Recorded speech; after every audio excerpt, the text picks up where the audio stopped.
Hello, I'm Dr. Ben Newman. I study coronaviruses, and this is Ask Dr. Ben, where I try to answer your questions.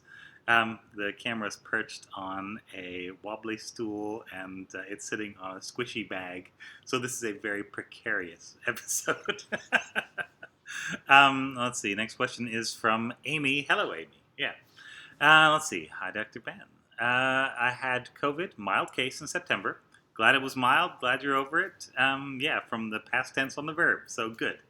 I plan on getting the vaccine when it's available to me. You should. You definitely should. Yeah, you may get more benefit from it than anybody else who hasn't had COVID.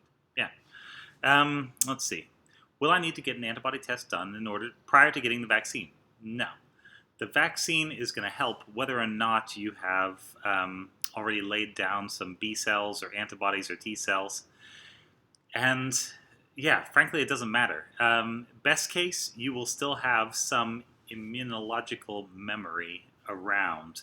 And then in that case, the vaccine would be more like a booster. It would be increasing the amount of this antiviral stuff, which means you're probably going to have longer lasting and stronger protection against actual COVID than a person who's starting out from no immunity whatsoever. So it's like COVID was your first dose of vaccine, and then these two doses are going to be your second and third, whereas everybody else only gets two. So, yeah, don't see how it can hurt, and I do see how it can make things considerably better in the long run. Okay, question goes on. I have a friend who had her antibodies tested last week, and she still has them. Good, yeah.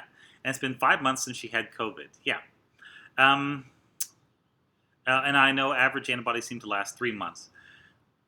Depends on the study, depends on what they're measuring, depends on how they are measuring. Antibody levels definitely go down in all the studies that I've seen, but they go down at different rates in people of different ages. And it's probably something more like 6 months when your antibodies would go away. But the thing is, with any of these numbers, the error bars are enormous. So you will have on one end people who did not make any antibodies, aren't going to store any, memory cells, and yeah, it's just going to be just like the first time when they have, if they were to catch COVID again.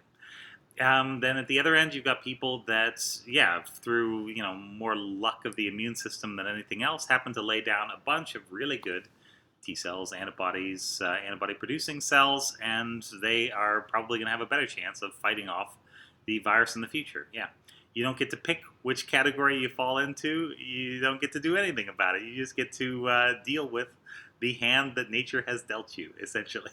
So that's fine. If your friend's younger, then she's falling right in with the pack of younger people where antibodies do seem to last longer. If your friend is older, she's in the good error bar, if you like, the one where she ended up with more than the average person. And hey, whatever, good luck counts as well. That's fine. Let's see. Curious about my opinion on this, and thanks as always for answering questions. Yeah, sure, anytime. So that's it. Yeah, I think both you and your friend should probably consider going for additional antibody, going for additional vaccination, which will make additional antibodies, but in a sort of roundabout kind of way.